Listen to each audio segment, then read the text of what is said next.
আসসালামু আলাইকুম প্রিয় বন্ধুরা, দেশীয় প্রবাসে যে যেখান থেকে দেখছেন প্রত্যেককে শুভেচ্ছা জানাচ্ছি। আশা করছি যে যেখানে আছেন ভালো আছেন, নিরাপদে আছেন।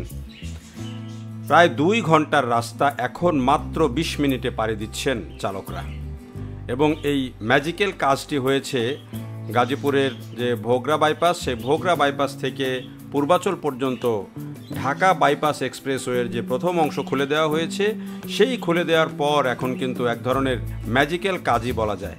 কারণ এই সড়কটা যখন আগে এই প্রকল্প বাস্তবায়ন হয়নি, তখন পূর্বাচল পর্যন্ত যেতেই 1.5-2 ঘন্টা সময় লেগে যেত, কারণ রাস্তাটা ছিল ভাঙাচোরা এবং এটি দিয়ে কিন্তু গাড়ি একটা সিঙ্গেল লেন ছিল, খুবই সরু একটা রাস্তা ছিল, এবং এদিক দিয়ে কিন্তু বড় বড় ওই যে মালবাহী ট্রাক, লরি, গাড়ি সবই কিন্তু যেত।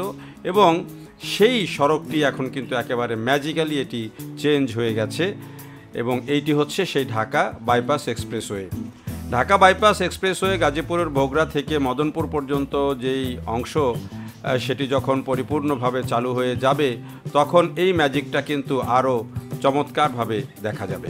এটি বাংলাদেশের, আমি মনে করি যে ঢাকা শহরের জন্য এটি আরেকটি বড় প্রজেক্ট, যেই প্রজেক্টটি সম্পর্কে হয়তো অনেকেই খুব বেশি ধারণাই ছিল না, যেহেতু সব মানুষ গাজীপুরের এই অঞ্চলটা দিয়ে যাতায়াত করতো না। কিন্তু যারা মালবাহী গাড়ি চালাতেন, রাতের বেলায় দিনের বেলায় ঢাকায় প্রবেশ করার অনুমতি ছিল না বড় গাড়িগুলোর, সেই তাদেরকে কিন্তু সবাইকে কিন্তু এই গাজীপুর হয়ে চিটাগং রোডে হোক বা সিলেটের দিকে হোক, তাদেরকে কিন্তু এদিক দিয়ে বেশিরভাগ ক্ষেত্রে যেতে হতো।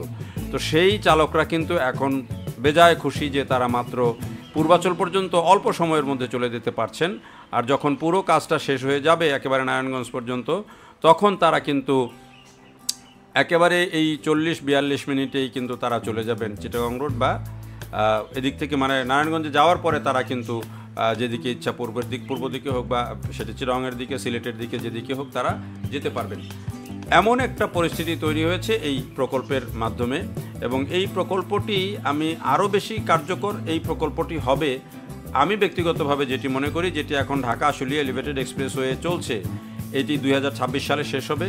আবার এই প্রকল্পটিও কিন্তু 2026 সালে শেষ হয়ে যাওয়ার কথা।